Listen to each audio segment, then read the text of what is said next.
Chapter 24, The Last Arrow. Weep, weep, ye woodmen, wail. Your hands with sorrow wring. Your master Robin Hood lies dead, therefore sigh as you sing.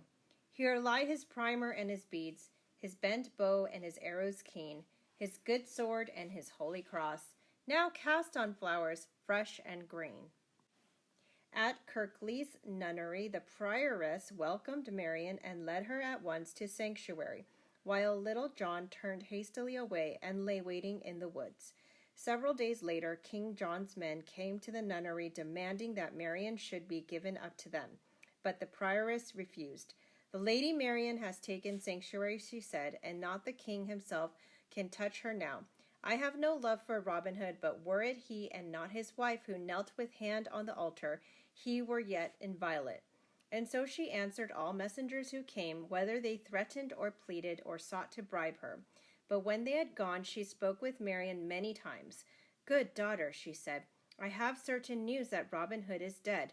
Moreover, though I will withstand him to the last, King John may yet take you hence by force. But if you once vow yourself to God, take the veil and become one of our sisterhood, then you are safe indeed. Were John 20 times a king, all England would rise and put him from the throne did he violate a nunnery and tear a nun from the altar. So the prioress persuaded Marion until Marion believed indeed that Robin was dead. And if this were so, she asked nothing better than to take the veil and pass the rest of her days in prayer to God and in tending upon the sick. But the prioress had other reasons besides those she had given for urging Marion to become a nun, for she knew that Marion was the heir to all the Locksley estates, and Robin being dead, if Marion became a member of Kirklees, all that she owned became the property of the nunnery also. At long last the prioress had her way, and Marion became a nun, but only after King John had himself come to the nunnery and demanded her in person. Then Marion hesitated no longer, and John turned away in baffled fury. For as the prioress had said, even he dared not tear a nun from a nunnery, and he was not yet prepared to defy the Pope and his interdict. Look, you mother prioress, he said before he went away, this proscribed traitor and thief Robin Hood may still be alive. No one has seen him for many months, but I cannot again believe him dead until I or trustworthy witnesses have seen his body laid in the grave.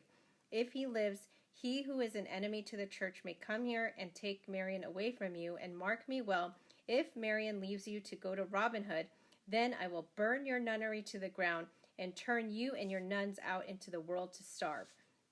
Then he laughed savagely and rode away. But the prioress set guards round the nunnery and throughout her lands and estates, for the last thing she wished was for Robin Hood's return.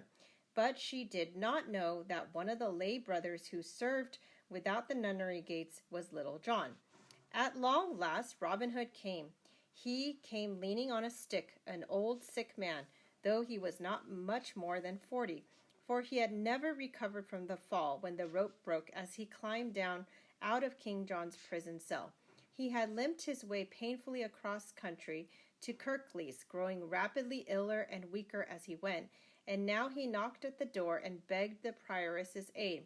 Come in, good sir, said the prioress gently, and she led him to the guest chamber, a room on the ground floor that looked out towards Sherwood. Then she put Robin to bed and opened a vein in his arm to let blood, which was considered at that time to be one of the most certain cures for all illnesses. Presently Robin recovered a little and sat up. Good mother prioress, he said, I may speak to you under the seal of confessional, may I not, knowing that nothing I tell you will be heard outside these walls? Speak on, son, answered the prioress, and besides myself, God alone shall hear what you tell me. They know, said Robin, that I am Robert Fitzooth, formerly Earl of Huntingdon, who am known as Robin Hood. The prioress stirred suddenly, but said nothing, and Robin went on. Good mother prioress, many months ago my wife Marion and I fled from Nottingham, pursued by King John and his men. When I knew that we would not escape together, I sent Marion to take sanctuary here, while I led our pursuers on towards Scarborough. Mother prioress, what news have you for me of my wife? She came here, answered the prioress, very pale, but speaking quietly, and here she stayed for a little while. Then she rode away again, I think to your hall at Locksley, there to await you. Then there I must seek her, cried Robin, trying to rise from the bed. When you are better, said the prioress, sleep now, and tomorrow may be you can travel. Then I will lend you a horse, and 2 of my serving men shall ride with you. Then Robin lay back on the bed and slept, for he was very weak. But as soon as she was certain he was sleeping, the prioress loosened the bandage from his arm, so that the blood flowed once more. Then she stole quietly away and left him. All day Robin lay there bleeding slowly to death, and when the shadows were lengthening he awoke and looked about him. He was so weak now that he could scarcely move, but he saw that the bandage had been unfastened purposely, and he guessed that the prioress had done it. Robin staggered to his feet and flung open the windows. It was but a short drop to the ground, and beyond the garden he saw the forest, his forest beckoning to him. But he could not so much as raise his leg to climb over the wooden window-sill. Then he thought of his bugle horn. With trembling fingers he drew it from his pouch, raised it to his lips, and blew the old call Wasa Hua for the last time. Out in the forest Little John heard it. That was Robin's horn, he exclaimed, but I fear my master is near to death. He blows so wearily. Then he hastened to the nunnery with several of the lay brothers following him, and when they would not let him in, he seized a great hammer and broke the locks on every door that stood in his way. But another had heard the bugle call. Marion the nun knelt in the chapel, praying for the soul of her dead husband when the notes came to her ears from nearby. Then she sprang to her feet, hope and fear in her eyes, and followed the echoes of that call until she came to the guest chamber and found Robin lying back exhausted on the bed. "Oh, Robin, my lord, my love," she cried, and Robin's arms sought to hold her and draw her to him, but could not.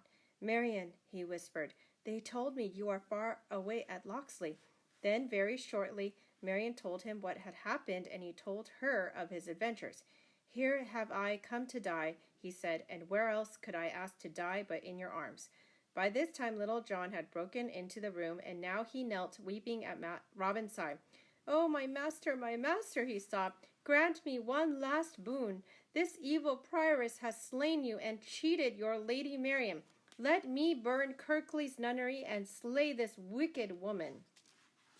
"Not so," answered Robin. "That is a boon I will not grant you. Never in my life did I hurt a woman, nor raise my hand against a maid, nor shall it be done at my death. Do not blame the lady prioress, for my death was upon me, as I have known for long. But give me my bent bow, and set a broad arrow on the string, and where the arrow falls, there bury me.